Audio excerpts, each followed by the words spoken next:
कबूतरखान्यासाठी आता जैन सरसावल्याचं दिसून येतंय। मुख्यमंत्र्यांना कबूतरखान्यासाठी बैठक घ्यावी लागणार आहे। मंत्री मंगलप्रभात लोढा यांचा दादर कबूतरखाना झाकण्यास मोठा विरोध आहे। त्यामुळे हे दादरच्या स्थानिकांबरोबरच आता मंत्री मंगलप्रभात लोढा यांनी देखील या सगळ्या पार्श्वभूमीवर विरोधी भूमिका घेतलेली आहे।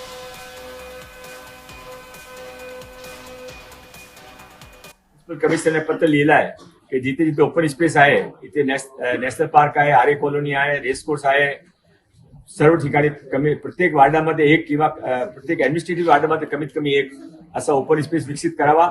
कबूतर नॉनव्हेज घेत नाही, कबूतर कुठेही पडलेलं सामान घेत नाही, कबूतराचे काय वैशिष्ट्य आहे तो त्या वैशिष्ट्याप्रमाणे त्याने आपण मरू देणार नाही, असा आमची पण रेस्पॉन्सिबिलिटी आहे। लोकांचे त्रास नको। सर, महानगरपालिकाच्या अधिकाऱ्याने जे हायकोर्टच्या निर्णयाप्रमाणे केले त्यांचं स्वागत आहे।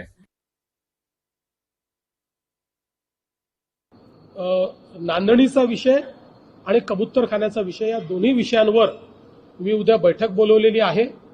कारण हे दोन्ही निर्णय न्यायालयाचे निर्णय आहेत, हे काही आमचे निर्णय नाही आहेत, पण जनभावनाही लक्षात घेतली पाहिजे। त्यामुळे यातनं काय मार्ग काढता येईल त्या संदर्भातला आमचा प्रयत्न आहे। काही अभ्यास देखील आम्ही केलेला आहे।